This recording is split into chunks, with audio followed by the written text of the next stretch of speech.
While I was away in Israel for a 2-week work trip and honeymoon, someone transformed my peaceful lakefront property into a $25 a-day tourist spot. When I returned home, I was shocked to find a full-fledged marina built on my land, with a sign reading Premium Lake Access and strangers happily handing over cash. The person behind this scheme, Celeste Monroe, our HOA president, who apparently had also taken on the role of CEO of Stealing My Property Incorporated. I returned, expecting the usual jet lag, but instead, my biggest financial asset was being used as a business opportunity by someone I thought I could trust. Celeste had managed to turn my private property into a source of revenue, and it was happening right under my nose with the approval of my neighbors.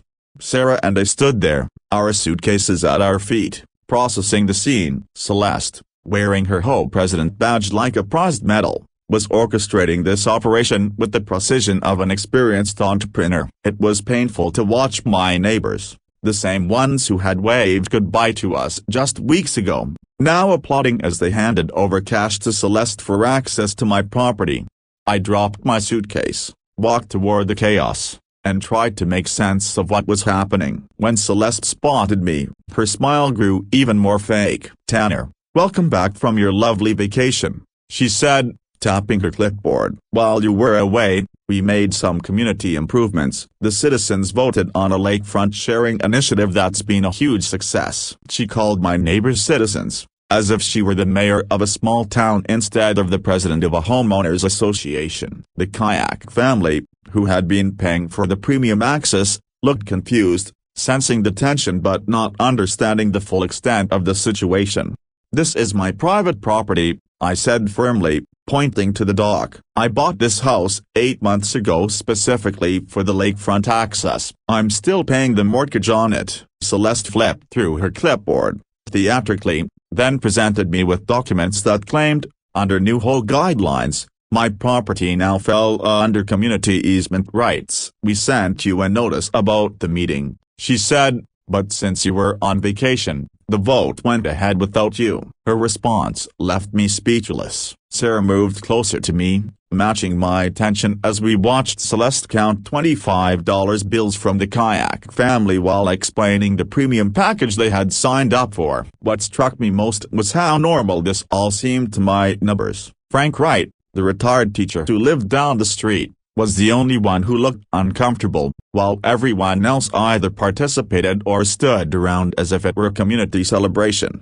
Celeste announced an emergency meeting to formalize the lakefront sharing agreement, making it clear this was not up for debate. All community members were expected to attend to finalize the documentation and fee structure. She was treating my property as a business asset she was managing. It hit me hard. Celeste had turned my home, my biggest investment, into a personal revenue stream, and she did it with the apparent approval of the entire neighborhood. As Sarah and I finally walked back inside, I realized Celeste had made the biggest mistake of her life by assuming I would quietly accept this.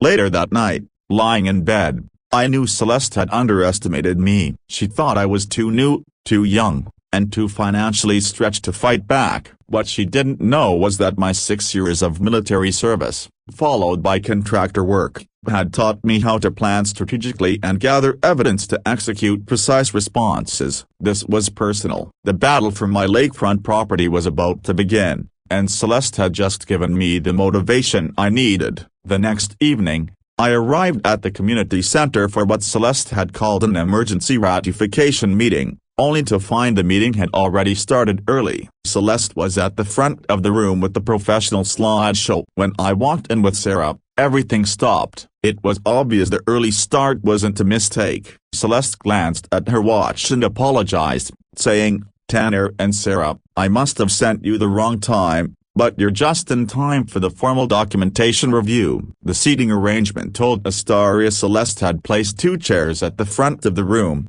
directly in front of everyone else, as if we were defendants.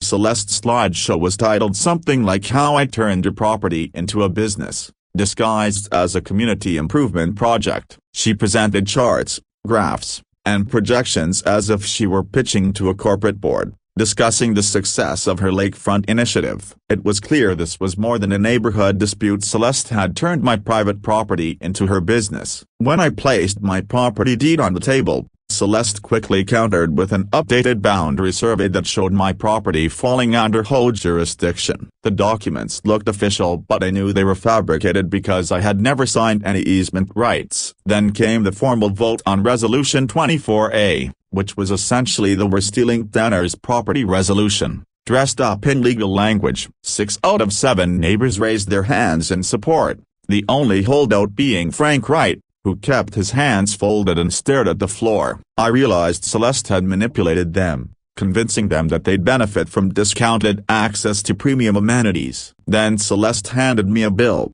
identical to my mortgage payment, for lakefront maintenance. When one of the sheets floated away and landed on the lake, it felt like a symbolic gesture. Celeste announced that I had 14 days to pay or face a lien on my property. The next day, I realized something crucial. Celeste had escalated the conflict beyond the neighborhood issue. She had involved government agencies and created fake documents to steal my property. But what she didn't realize was that I wasn't just some overwhelmed homeowner. I was a veteran who knew how to fight back. 3 days later, I went undercover to gather evidence. Dressed as a casual tourist, I approached Celeste's operation, now a full-blown business with payment booths and signage. She was conducting transactions like a pro, giving out receipts and making it all seem legitimate. The absurdity of it all hit me as I handed her $25 in cash for access to my own property. By observing her operation, I learned that Celeste wasn't just renting out my lakefront. Occasionally she was running a business with repeat customers,